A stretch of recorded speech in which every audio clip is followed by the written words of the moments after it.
You're listening to a podcast by the Center for Action and Contemplation. To learn more, visit cac.org. Greetings. I'm Jim Finley. And I'm Kirsten Oates. Welcome to Turning to the Mystics.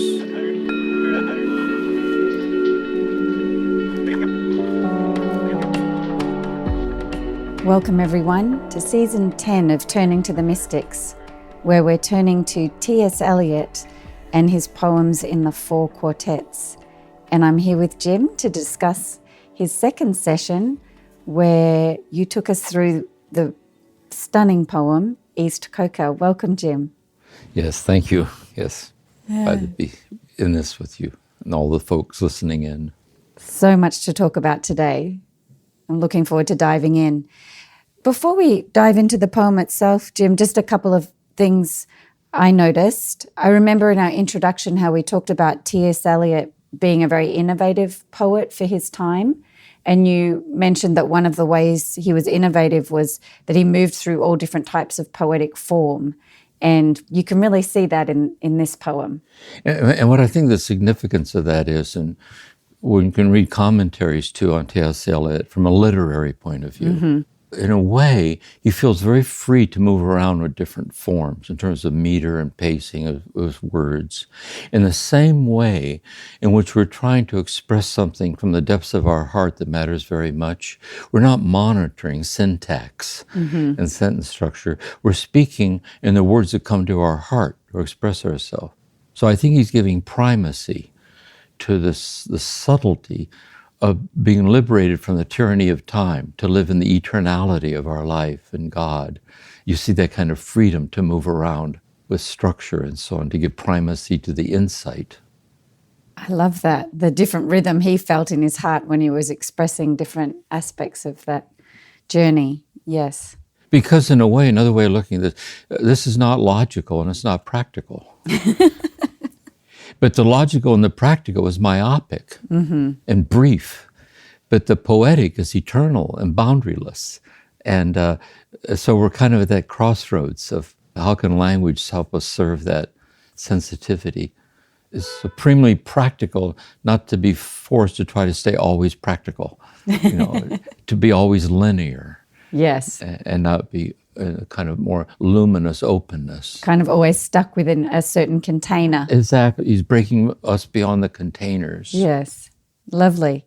And one other thing just to note is that there's a number of, if you're reading the poem yourself, there's a number of words that you'll need to likely look up. So some words are old-fashioned, like Middle English perhaps. So there was one in this section. You replaced it with the word conjunction because that's what it means, but it's spelled C-O-N-I-U-N-C-T-I-O-N, a word I'd never seen. Yes. Other words are specific to a context, and as Americans, we might not use that same word. And so you've given us some definitions, but just for people reading the poem themselves, that's one of the reasons it's challenging. That's right. And that's why in these sessions we're being very free to use the poem as spiritual reading. Yes. We're turning to like we would to any mystic teacher to kind of move not toward the poem, but what the poem is trying to help us realize. Yes. And that's the emphasis for in turning to the mystics. That's where, and that would please T.S. Eliot, because that's really that's his concern also. Yes. That's why he's going to say in East Coker, the poem doesn't matter. He actually says that. Yes, he does. Yeah, I love that part. Okay, well, let's dive in. And so part 1 really felt to me a little bit like a mirror to Burnt Norton, where he's helping to expand our sense of the way we look at time, so to help us become more conscious about how we experience time in ego consciousness and help us break that open. And you said that the difference with East Coker is he's starting with a town. So you're right. In Burnt Norton, he's starting with the place, this burned out manor house. And so East Coker is a place, only it's a town. And in Burnt Norton, we're looking at a place from the standpoint of time, where a tragic thing occurred in the past. And we're moving from a standpoint of time into eternity, where we see the dead. And so here, East Coker, we start out in time, But what he's looking at really in time are the buildings people build to live in the town and to conduct the business of the day. And we're looking at those buildings in time. And again, I think it's easier to, here in America, America's not been around that long. We can look back to indigenous peoples and what tribes lived here and so on. But where you have, like in Europe, where you have the Stone Age back through the centuries, you can see this big arc of time of what happens to buildings in time. He's going to start that way. And then he's going to switch then into a state of not being in time, just like in Burnt Norton, a state of consciousness, a meditative state in the field. So that's how he sets all this up. Yes, lovely. So staying with what he's drawing our attention to in the way buildings disintegrate over time, is part of it, Jim, that we can become so myopic in terms of our own lifetime that we lose touch with the expansive nature of time, which, if we look at it in this more expansive way, we're more in touch with life and death and life and death and life and death as the reality of being here. If we're not reflective, we're very much into our own life. Mm-hmm. It's kind of an ongoing duration. And what he's inviting us to see is so if we imagine an elegant home, and so the wainscot was a very expensive imported oak, and they would, along the bottom of the walls against the floor, a few inches or a few feet high, was considered elegant to have the wainscot.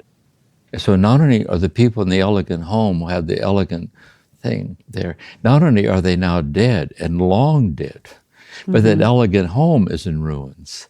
And now a field mouse is trotting along the wainscot. And the arras, which are these very expensive tapestries that they would hang on the wall with designs on them to hide an alcove, they're now faded and tattered.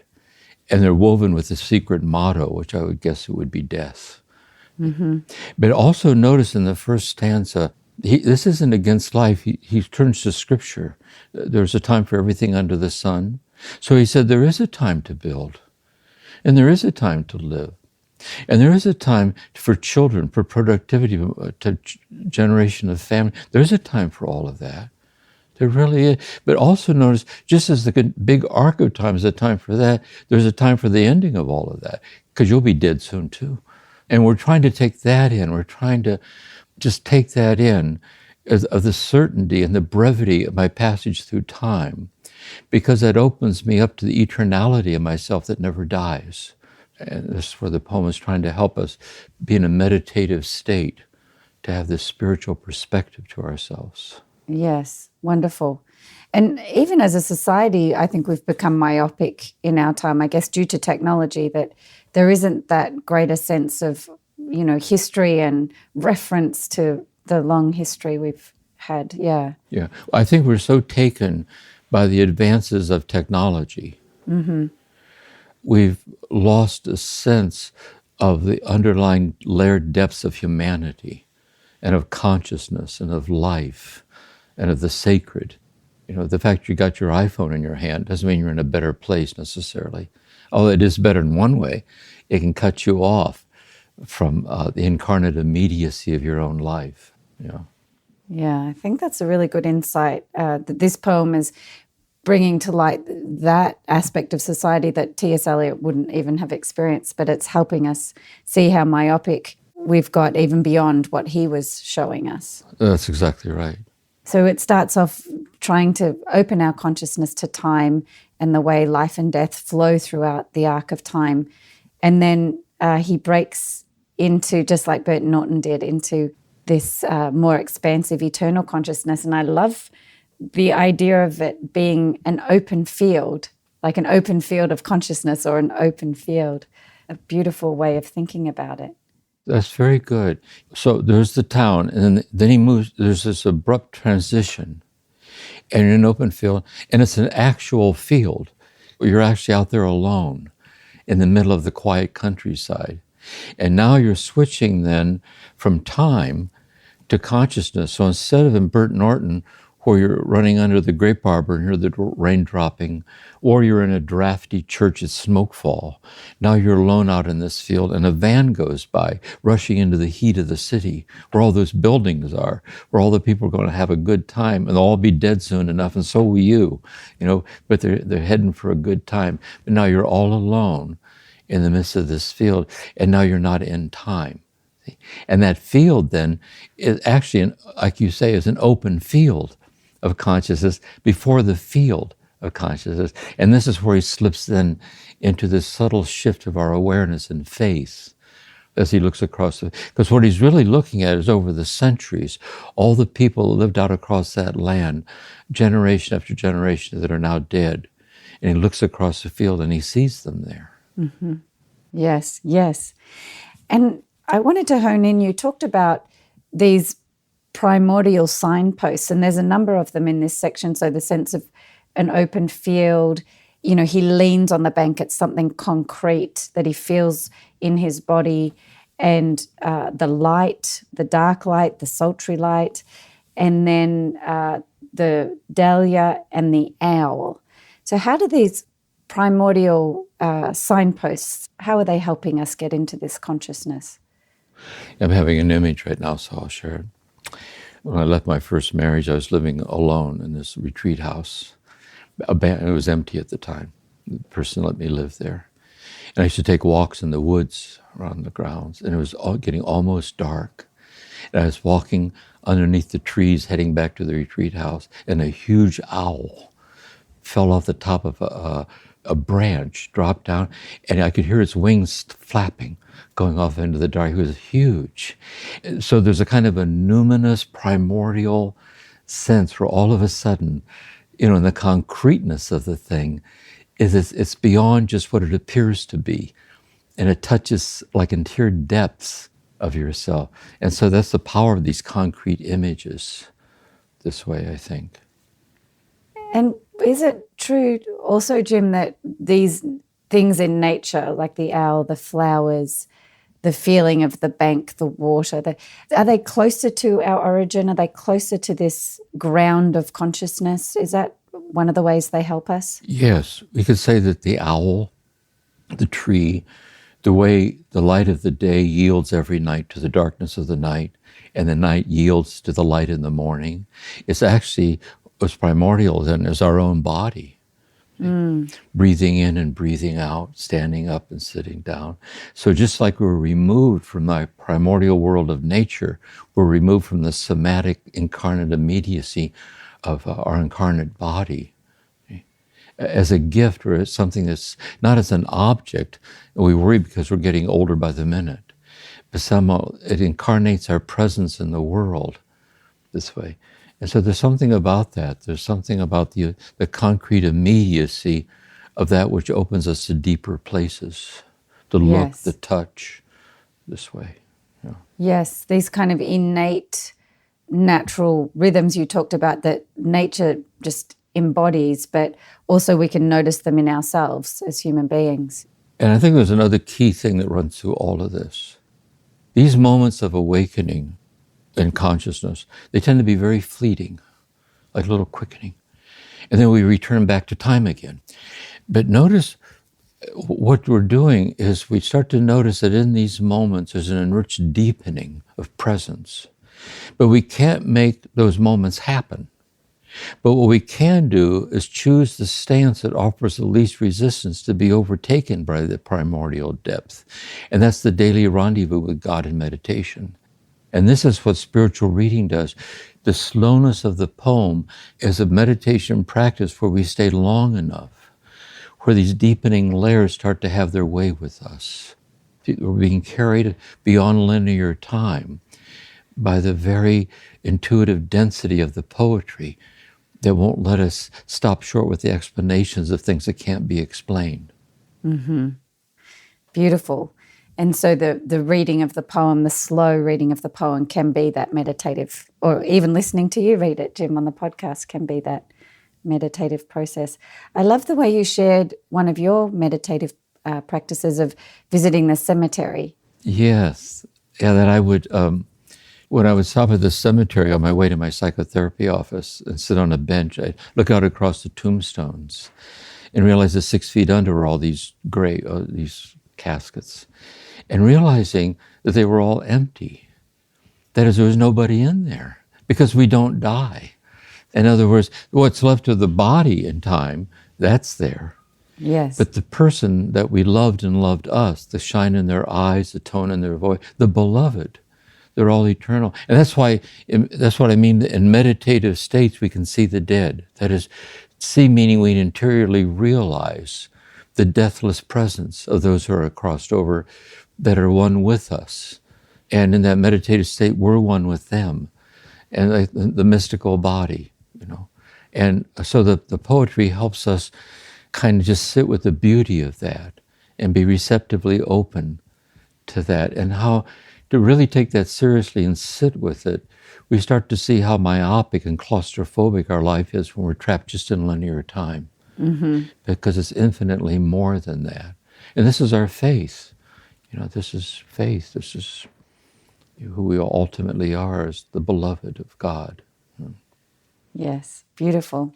And so part 1 ends with this beautiful description of the way people were over time, but as if they're still there in the same rhythms and the same joy and the same experiences. Yeah. And my insight is not only does God know we're here, because God's creating us into the present moment as the beloved, but God also knows the rhythms of our day-by-day life, standing up and sitting down and walking that we talk to.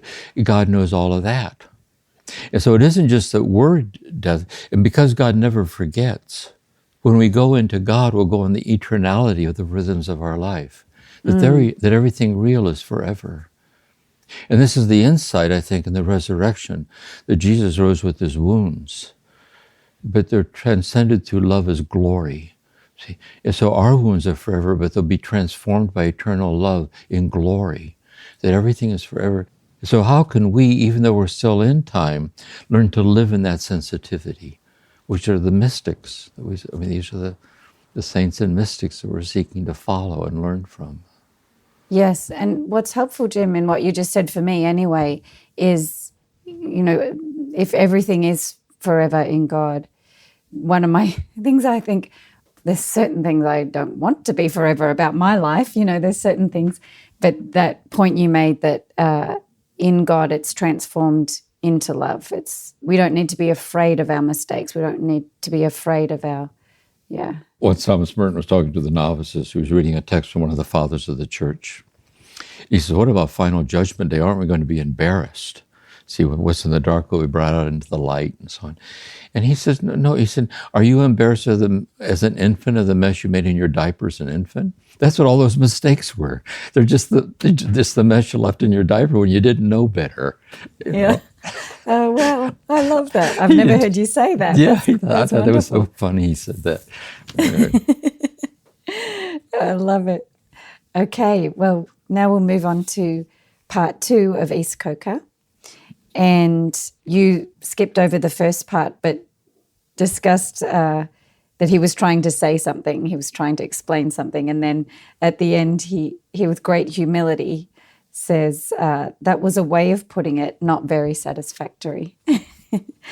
And then he also says the poetry does not matter, and it was not to start again what one had expected. That's right. In other words, there really is the practical language that explains. It's important. There's the factual, objective knowledge of this. That's really true. But the point is, what he's getting at now is unexplainable.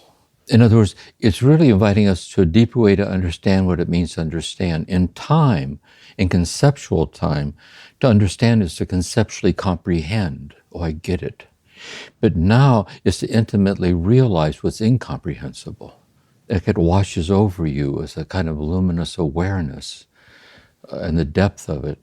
And so that's why when he slipped into that on purpose, he says, not very satisfactory. See? But this is satisfactory from the standpoint of where we're headed. Yes. It's much truer where the medium is the message. It's kind of, yes. Exactly. And he says, leaving one still with the intolerable wrestle with words and meanings, like you just said, that it's not definable. Yeah. Yeah. And I also get the sense he might even say, if you're having trouble figuring this poem out, so am I. But I'm not writing something that's figured out. That's the point. That's the point. I'm bearing like the language of lovers, or when we talk to little children, or the language of the cry of the poor. It's that kind of language. So it's realizable. It's like an awakening to these deeper places. Yeah. It's also a helpful context for us reading the poem, so that if we feel that we're left with an intolerable wrestle with words and meanings, that's part of what the poem's taking us through, like undermining that, trying to help us have another way of being. Later on, we'll be exploring ways to use this poem as a prayer. Because if we just read on and on and on, skimming over it, it's just word salad. We have to slow way down to sit with the depth of it at the place where it touches us. What if you would take one sentence or just one insight, like the Jesus prayer, Lord Jesus, have mercy on me, or the cloud of unknowing. And how about if you would quietly sit in a prayerful, open way? Where have I ever experienced that? Where have I ever been touched by that? How would I try to say it? What confuses me? And so by slowing it way down, so every phrase has that kind of potential to slow you down enough to sit and see how it's really putting words to things that matter very much that aren't explainable. And then it becomes a personal prayer this way. Yes, beautiful. I wanted to turn to this next section and go through it in quite a bit of detail, where you described, or where Eliot points to the wisdom of the elders and what it is and what it isn't. And I think there's so little guidance in society today for people who want to show up as wisdom elders or as wisdom mentors to others. And so I found this just very helpful in naming that and looking at that. So if it's okay, we'll go through that in a little bit of detail. Yeah, that would be lovely. Let's do that. Yeah, beautiful. So there is, it seems to us, at best only a limited value in the knowledge derived from experience. The knowledge imposes a pattern and falsifies, for the pattern is new in every moment, and every moment is a new and shocking valuation of all we have been. All right, let's walk through that where there's this radical switch. Yes. So, and he's talking about those who grow old, who have in being old become wise, and the elders who in growing old become wise. Like, what's the difference? So what happens when we go through life in time is we go through experiences, we have an interpretation of the experience. The internalized interpretation forms a pattern. Then as we go through life, we project that pattern on the similarities in new experiences this way. And he sees that as a limited value because it's a closed-in repetition of projecting from the past onto the present this way. For the knowledge imposes a pattern and falsifies. And it falsifies because it's myopic. Yeah. It's claustrophobic. You can't see past. Martin Heidegger says it's very hard to see beyond our own assumptive horizons. Yes. We have unconscious assumptions. We're trapped by them. And then he switches over. For now the pattern in eternity, there's now the pattern in the quiet moment looking out across the field with the people dancing and so on. For now the pattern is new in every moment, like a startling newness of every moment. And every moment is a new and shocking evaluation of all we have been. It allows us to evaluate in a clearer light who we thought we were. Yes. Yeah. And it's also shocking because it's amazing, put it another way, it's amazing for the self to discover the extent to which it can hide itself from itself. You know, we saw what we saw, but we were so unaware of what we were unaware of. Yes. Yeah. Like this. So it's not humiliating, but it's very humbling to be sensitive to that. And Jim, these patterns are both at the level of personality, like how we experience ourselves, as well as how we experience the world. Like we can kind of mistake ourselves as, you know, someone less than we actually are. And we can also throw our projections on the world. I remember you teaching on John of the Cross this idea of the glass chest, I think it is, And if my heart is full of anger, I see every person like it shines out through a glass chest, like I see everyone as angry all around me. Yeah. Yeah. And my heart's full of fear. I see everyone I see as someone who's afraid or someone I'm afraid of. Yes. So John of the Cross is trying to help. It's the same image. But what if in our heart is God's infinite love for us? And what shines out everyone I see is someone God's infinitely in love with, including me. And this is what T.S. Eliot's about too. He's trying to bring us into that clarity of grace. And see, it isn't, these provisional things aren't real provisionally. They're real. We can't ignore them. They're real.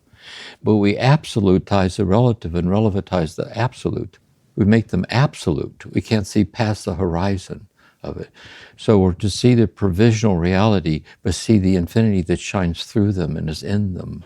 And the poem is trying to help us develop that kind of sensitivity, you know. Yes. And just building on what you said, Jim, that what if we were connected to this eternal love, and, you know, that's what was shining through our glass chest. And it makes me feel like love then is something very alive and new in every moment. Like the way T.S. Eliot said, love isn't stagnant. It's shocking in every moment. I think he says new and shocking in every moment. And another big thing that's going to be key to our life and to this poem, which is the cross, is that when love touches suffering, the suffering turns love into mercy. And God's oceanic mercy on us in our brokenness is infinitely more real than our brokenness, no matter how broken we might be. And so we're really trying to melt into the infinite mercy of God, which is experiential salvation. Yes. This way, you know. Lovely. So it's not like we can clean ourselves up and rid ourselves of all these assumptions and perfect our personality.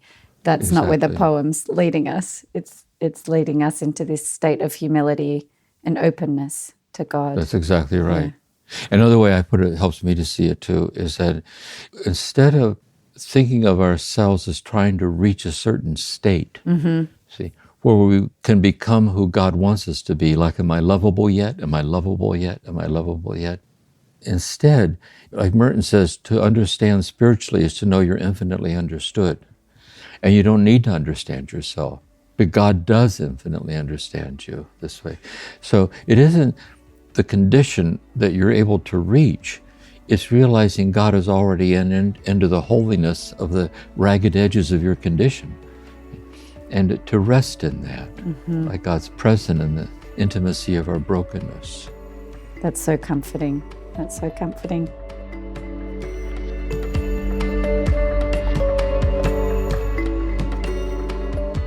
Turning to the mystics, we'll continue in a moment.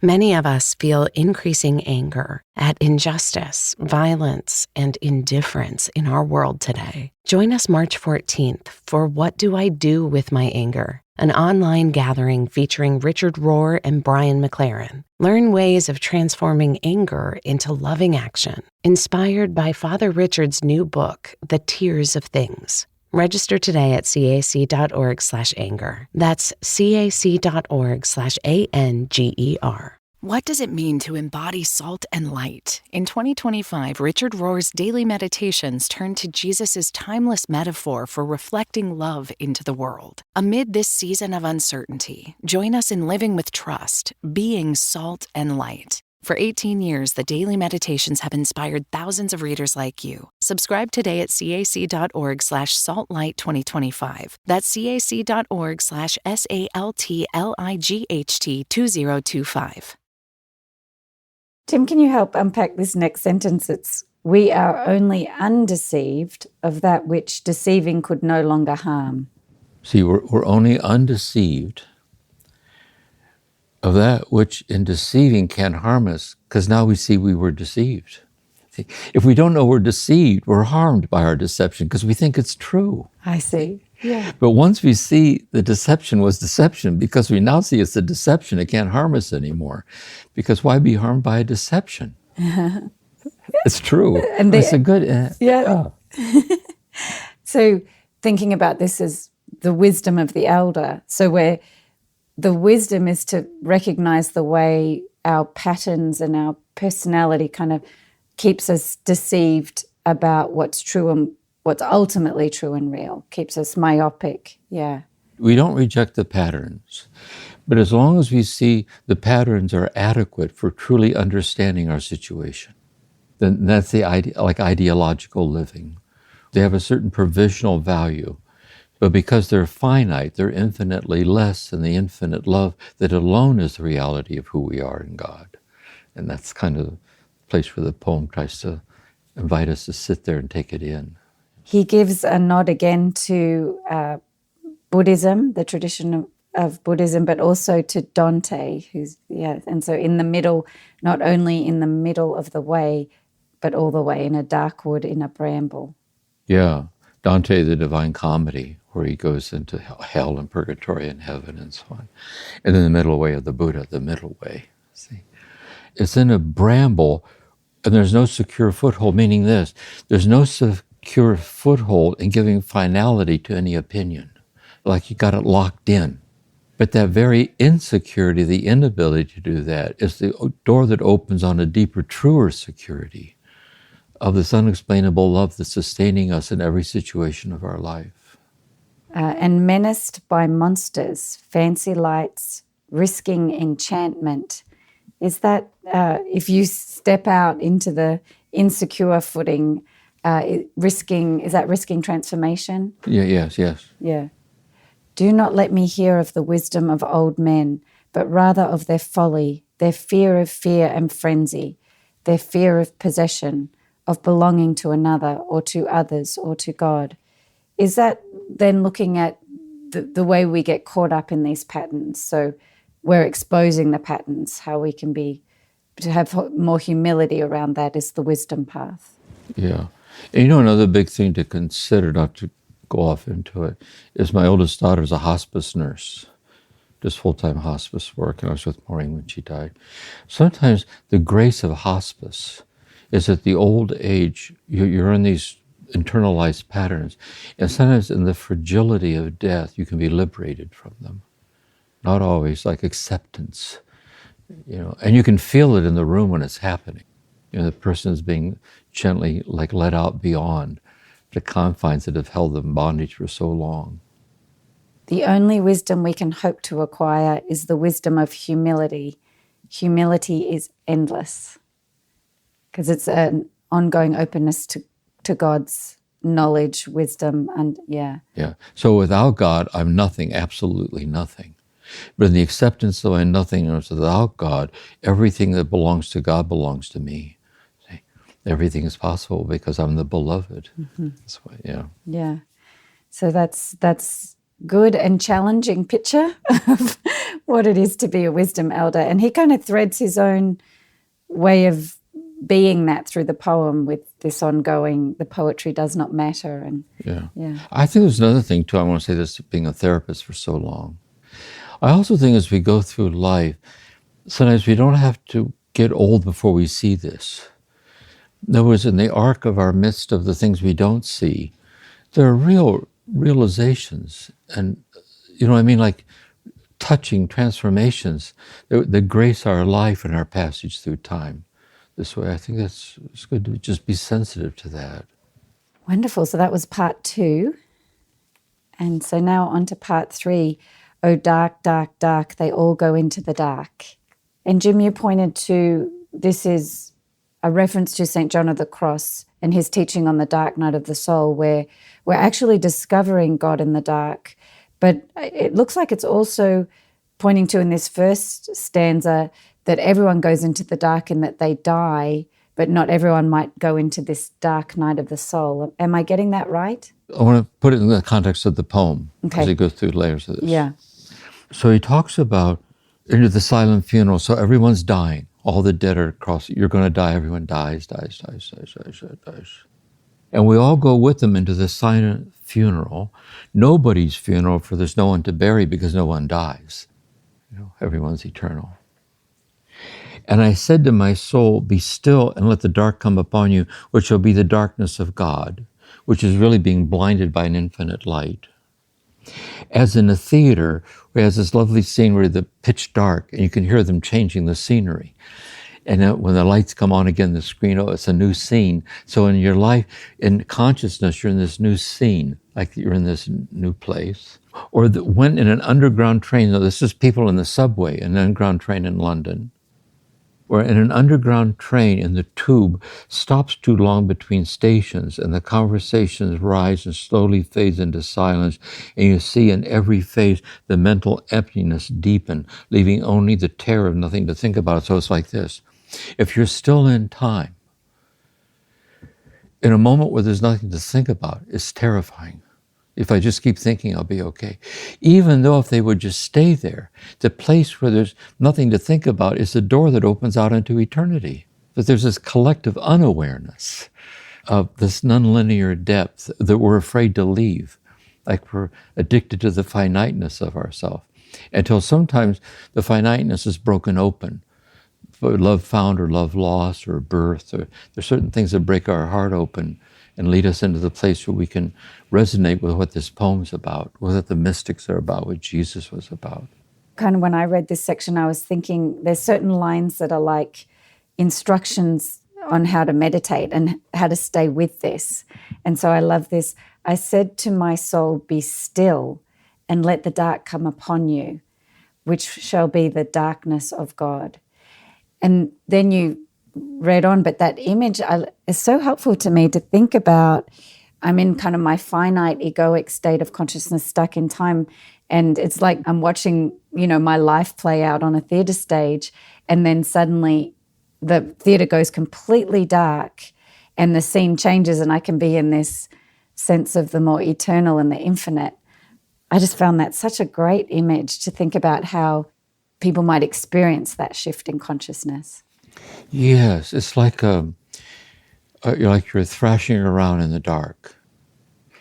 And then there's a moment, this happens in therapy, happens in the middle of the night, but instead of thrashing around in the dark, you just sit still in the dark. And here the very darkness you're trying to get out of, yes, has a luminous depth to it. And it opens up this new dimension of yourself, this way. Yeah. Yes. Which is the darkness of God, meaning this infinite light that blinds our finite eyes. Mm-hmm. And this instruction, I said to my soul, be still, and then contrasting that to when people are, on the train and they get stuck, or, on an aeroplane and you're stuck out on the tarmac, or these still things that we really just react to. We don't like them. And so we're not used to being still. We don't like being still. Yeah. Like Maureen used to say, you cannot keep a contemplative waiting. And that's why we say, be still and know. See, be still. In this deep stillness. Then in that stillness is the divinity reveals itself to us interiorly. And he also says this line, under ether, the mind is conscious but conscious of nothing. So it's almost like the only way we get still is under ether, but we're not under ether, we're not conscious of this eternal reality either. Yeah, it's like a metaphor. It's under ether, you're conscious of nothing, but then you wake up. Yes. So the idea would be Teresa of Avila in the interior castle, she goes through these deepening layers. And in the fifth mansion, she says you get to a place where it's so quiet, and you realize your heart's being led into boundaryless love, and you surrender to it. And the awareness gets so delicate, the self can no longer see itself in its own reflective consciousness, and you disappear from yourself. But then when you come back, you don't know if anything happened because you weren't there. But something did happen because you're different. You know you were in God and God was in you. And you also see the inadequacy of everything is not the beloved. You're like a butterfly with tattered wings. But if you accept its very inadequacy as less than God, you see God shining out through its inadequacy. So you see the holiness and the simplicity of everything. So he's using that paradox of mystical darkness, Yes. in which there's this metamorphosis of seeing things in this like new place. Yes, yes, lovely. Which was always there and we couldn't see it. Yes. Yeah. It's so helpful, again, if I think about this as instructions for creating this open stance. Because when he says be still, it's not just about being not moving, his instructions, I said to my soul, be still and wait without hope. For hope would be hope for the wrong thing.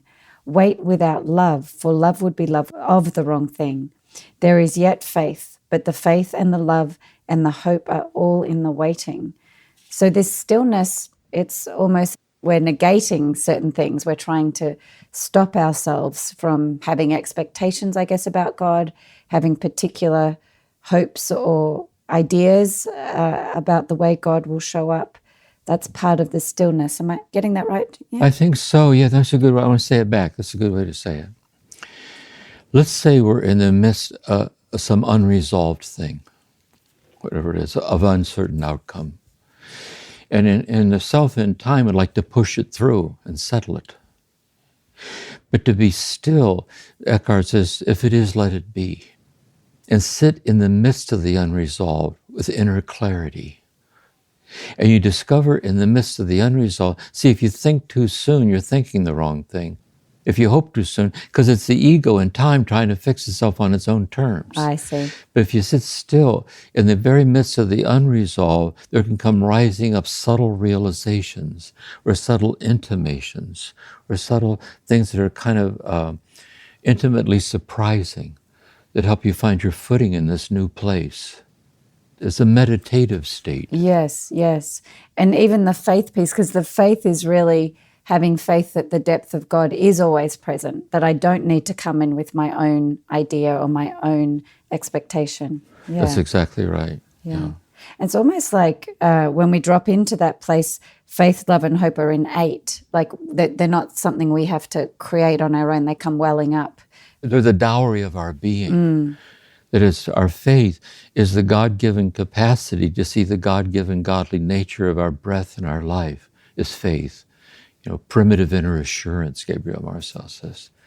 And so it's that kind of earthy, childlike sensitivity that the present moment, just as it is unexplainably trustworthy. This way, the mystery of being alive and real in the world, letting it unfold. It doesn't mean we don't act, because it requires action, but it's an action that comes from this inner place, not an action that comes out of the reactivity of trying to make it work out on our terms, but an act that's moved by the inner luminosity that guides us. And what, all things considered, what would be the most loving thing right now I could do for myself? My body, my mind, this person, this relationship. Mm-hmm. And this kind of speaks to the way that this little section ends. So it opened with, I said to my soul, be still and let the dark come upon you.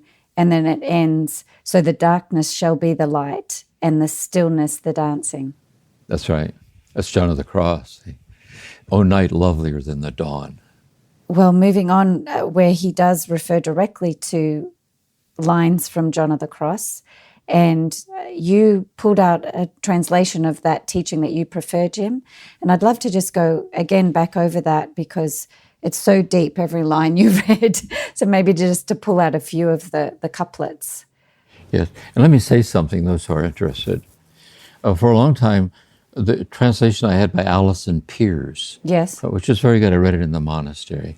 This translation is from the Institute of Carmelite Studies, translated by Kieran Kavanagh and Rodriguez, and the collected works of St. John of the Cross. You can get it. So that's the translation I'm using. Okay, it's lovely. Also very nice because in one volume you get the complete works. Yes. With an introduction to each of the works and all the poetry's in there. So just so those that are interested, that's the translation that I'm using. Lovely. And can you just tell us again specifically where this is from? Yes, this is in St. John of the Cross, is the Ascent of Mount Carmel, Book 1. In Book 1, Chapter 13.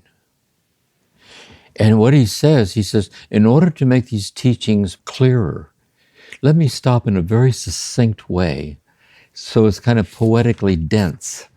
This way, it's kind of, there's a succinctness to it. And that's why we have to move very slowly, which is almost like T.S. Eliot's poetry. Yes. So if you skim over it, it just doesn't make any sense. But if you take it like a Zen koan, yes, or one of the parables of Jesus, and just quietly sit with the couplet, like a clarity can come, this born of this patient attentiveness infused with love. Yes. And it invites us to that. It kind of unravels what we think is clarity. That's part of what it's trying to do. Unravel the way we think it's right to understand things, or the way we're trying to grasp things. Yeah. That's exactly right. That's exactly right. Yeah. So maybe shall I read the couple of couplets and then? Yeah. Read the first couplet, then I'll paraphrase. We'll walk through a few.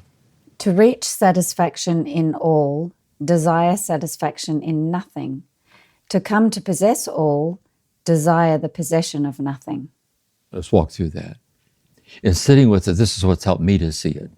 And it's endlessly evocative. Each listener might have it's better for them to see it. This is how it helps me. To reach satisfaction in the all that is God, desire is possession in no thing, which being finite is infinitely less than God. Another way to look at it is to reach satisfaction in all things. Desire is possession in the nothingness of everything. Oh, wow. Yes. Because in its nothingness, without God, is God. Yes. In an ongoing self-donating act, the very presence of God is presencing itself as that, like you're holding a pebble in your hand. The presence of God is presencing itself as the weight of that little pebble in its nothingness without God.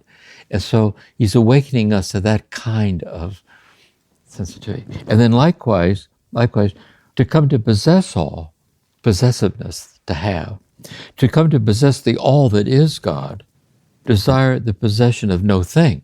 But likewise, to come to possess the all of God that's present in all things, desire the possession of no thing. Because as soon as you close in and try to have it, as the haver, you would close yourself off to the experience of it. It's not for the having, because it's given. Yes. And so each of these couplets invites us to sit with that paradox. And so a paradox is an apparent contradiction.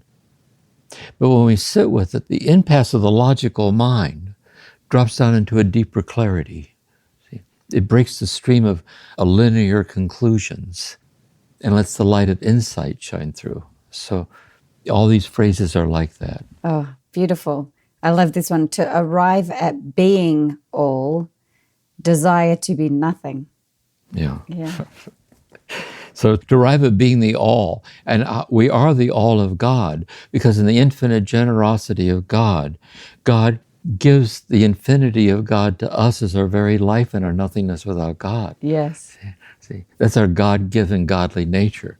So to arrive at being the all of God in your nothingness without God, desire to be no thing, because as soon as you try to be something, you're this specific little finite thing.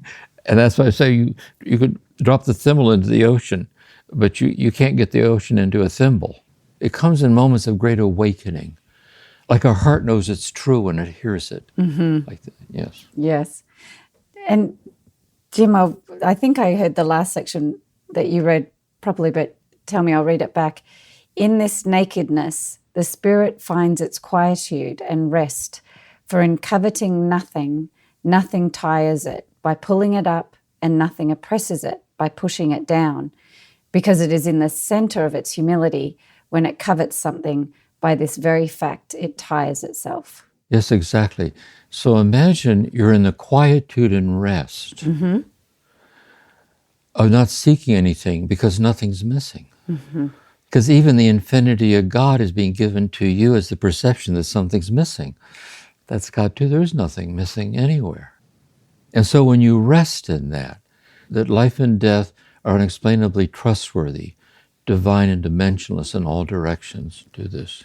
But in coveting something, meaning to covet is a desire that you won't be happy without it. I have to have it.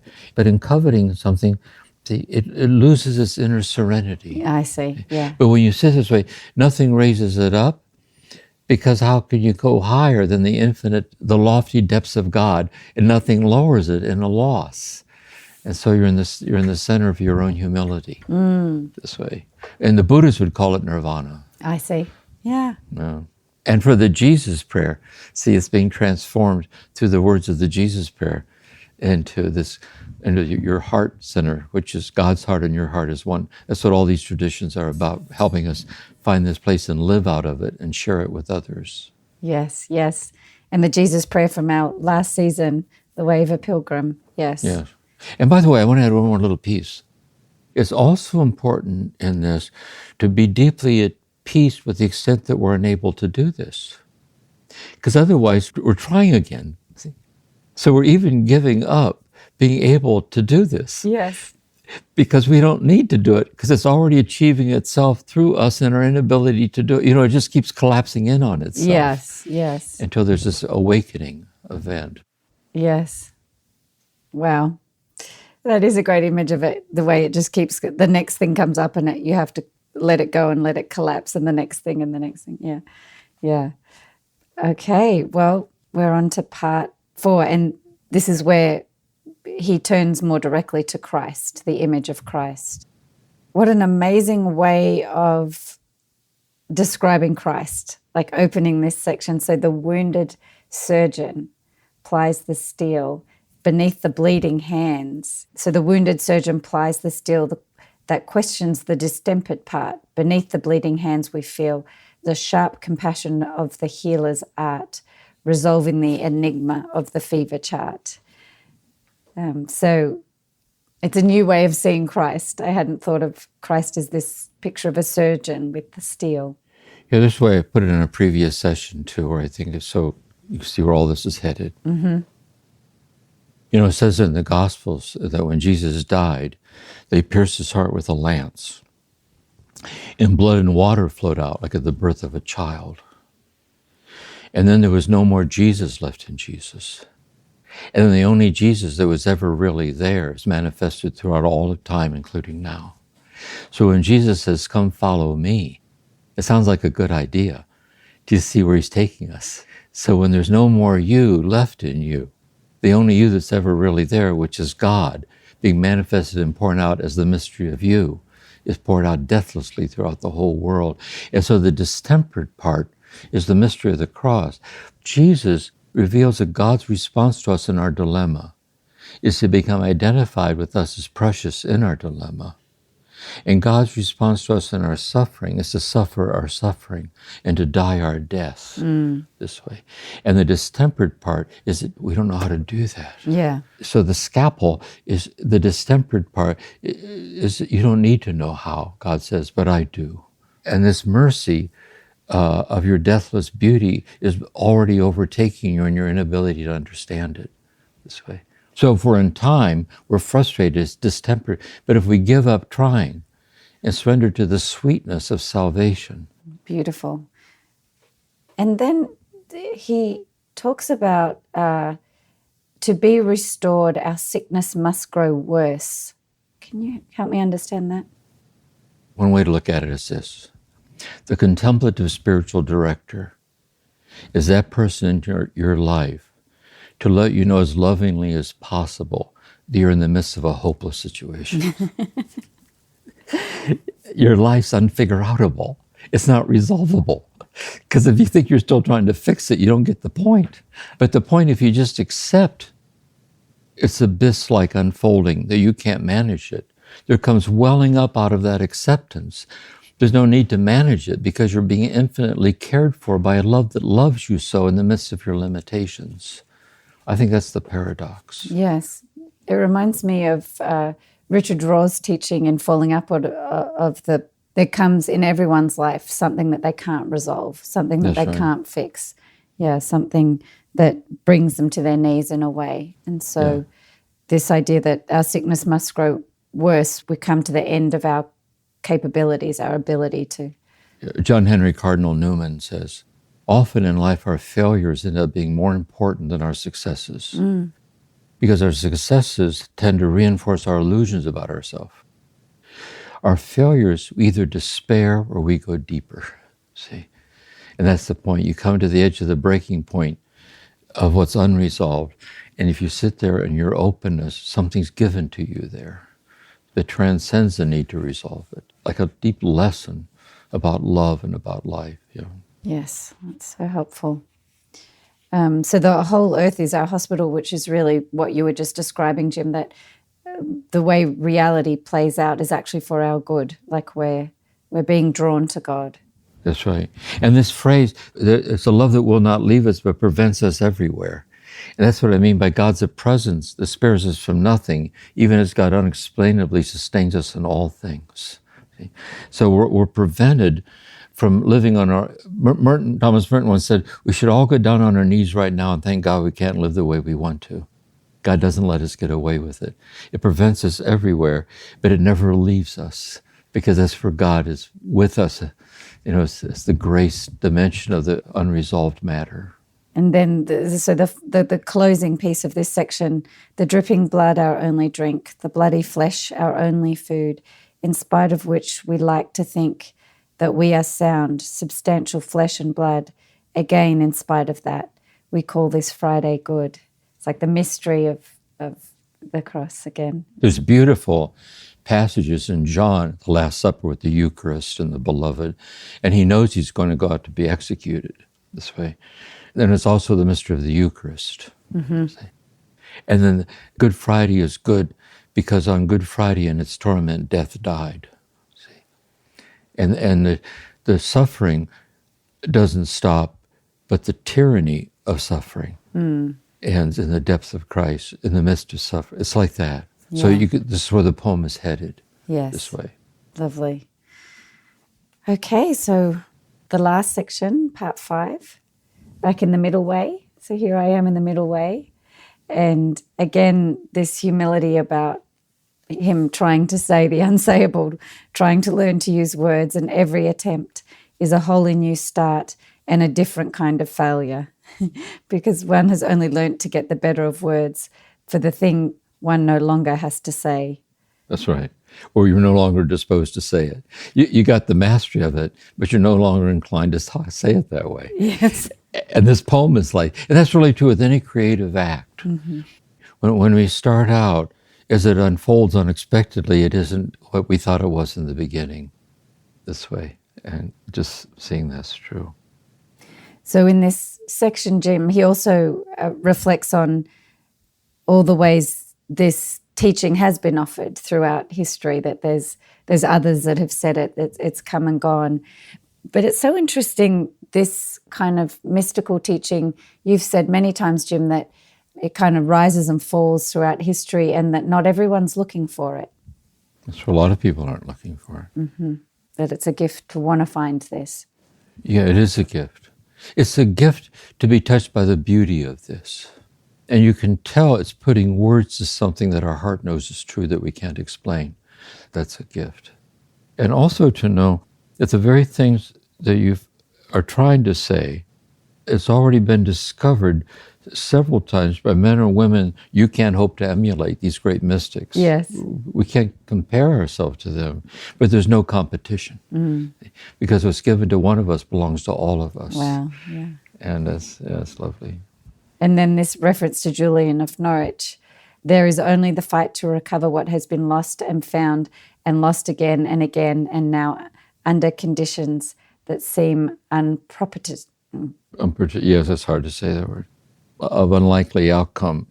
And so Julian of Norwich, which is one of the mystics that we looked at, she said, I sought him and I found him and I lost him. And she says, I think this is the way it should be on this earth. Because in losing, it just returns the desire to seek him. And that cycle keeps deepening throughout our life. So he's kind of echoing her. He's going to do it again later on in the poem. He's going to quote her. Yeah. If I didn't know better, I would have thought Eliot had listened to our 10 seasons of Turning to the Mystics, all these references to our favorites. Or, let's put it this way. He deeply read the mystics that we're sharing. Mm-hmm. Yes. He knew them well. Yeah. Yes. Lovely. Okay, so now to the very last section.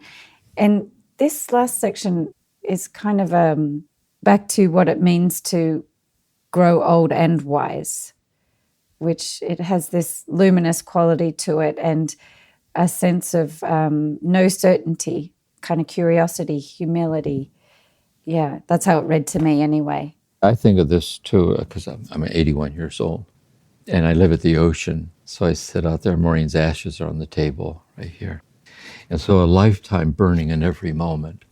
To sit alone in silence next to her ashes, looking as night falls out over the ocean like this. It's a lifetime burning in this moment.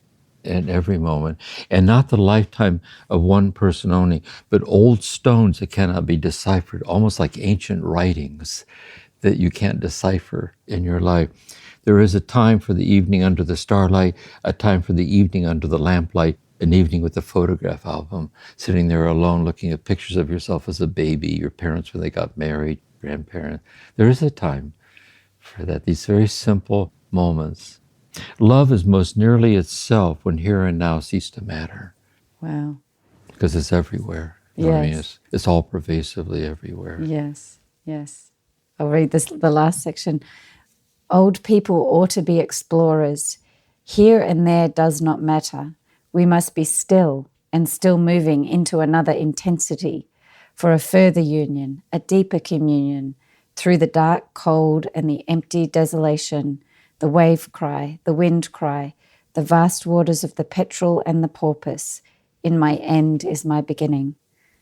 I love that sense that old people ought to be explorers, but exploring these kind of depths. That's such a great encouragement to all of us that are aging, that we can still hunger and desire and learn. And that's what acceptance is, I think, in death. If you come to the stage of, not everyone gets there, is you're literally, Eckhart would say, at the rim of eternity, as you're starting to explore this boundarylessness, which is coming right for you. And you're right in the midst of it, the mystery of it all. And so the poem is also saying, why wait to the 11th hour to get there?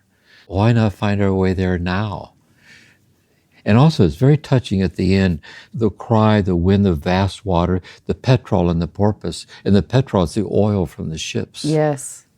So this mixture of the wars and society and the ocean and the primordial and the porpoise, he leaves it all intermingled that way as the way he ends. Yes. What we're exploring is not just the goodness of life, we're exploring the whole of life. As it is. Yeah, yes. Yeah. It's also that last section gives that sense of it's endless, it's infinite, that a deeper union, a further communion that goes on and on and on. Yeah, because there's no end to endlessness. The endlessness never ends. And it's our destiny. Yeah. Well, in discussing endlessness, we now are going to end. We are. We are. Yeah. So thank you for today, Jim. Wow. Sure. Yeah, what a beautiful... It's an amazing poem. Yeah, it's really amazing. Yeah, and what a gift to have you guide us through it. It's really, to see the wisdom that you draw out is just so helpful. So thank you for today. Thank you, Dorothy and Corey in the background, helping us along. And we'll see you next time.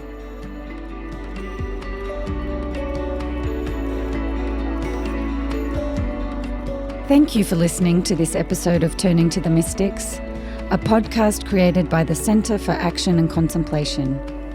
We're planning to do episodes that answer your questions. So if you have a question, please email us at podcasts@cac.org or send us a voicemail. All of this information can be found in the show notes. We'll see you again soon.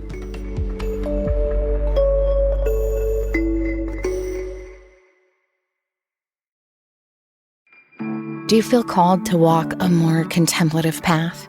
The Center for Action and Contemplation is an educational nonprofit supporting the journey of inner transformation. Our programs and resources will help grow your consciousness, deepen your prayer practice, and strengthen your compassionate engagement with the world. Learn more about our resources, such as publications, podcasts, email series, and events at www.cac.org.